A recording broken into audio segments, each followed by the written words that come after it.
All right, this is going to be video number 4 for section 3, how are amplitude, energy, and volume related? And so now we're going to look at how we did before, except now we're going to look at these words, amplitude, energy, and volume. And so that's really important to understand.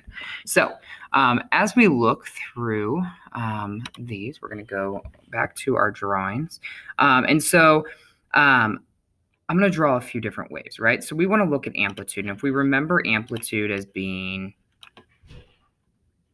from here, we draw our rest, it's from rest to crest. And so that's going to be really important to know for this, that this is our amplitude. This is what we're referring to. So as amplitude increases, and we can show this in multiple ways, but we can show it's like this. So here's a really low amplitude. Okay, and we don't care about frequency. So I can actually draw the same number of waves in here because frequency does not matter. Pitch, frequency, and wavelength do not matter right now. All we care about is wavelength, energy, and amplitude. Those are related. So you can see the amplitude is much smaller in this first wave than in this second wave.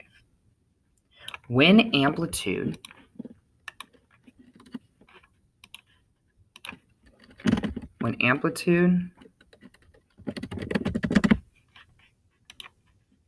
retype that.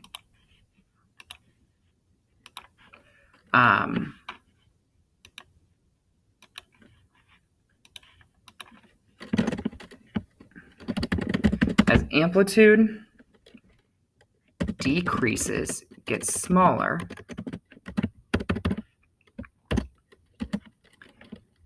the energy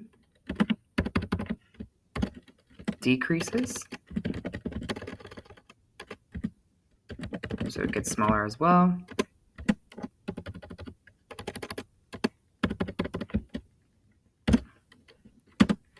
And our other thing that we need to know is the volume. Our volume decreases as well, right? So they're all the same. Amplitude decreases, energy decreases, so volume decreases. If you think about it in terms of your own voice, if I am trying to project my voice and make it louder, I have to use much more energy than if I'm really trying to make it soft. So our other example is right here, which is the complete opposite of this, right? Our amplitude is much higher, therefore there's more energy, and so volume will increase. And so we can type that out too, just to see that. So amplitude increases, energy increases, and when energy increases, volume increases, right? So I have to use a lot more energy to get a louder volume. And so that's the relationship. And so we can show this just like the other one, we can show with a graph, right? So I can draw a graph here and we can label it volume, or sorry, we can label it amplitude, or energy, I should say. And we can label this one amplitude. And so then we can see what happens as these go together. So as energy increases, the amplitude will also increase. And therefore, the overall volume will go up. All right, so increase your energy, increases your amplitude, increases your volume, decrease your energy levels, decrease your amplitude, decrease your volume.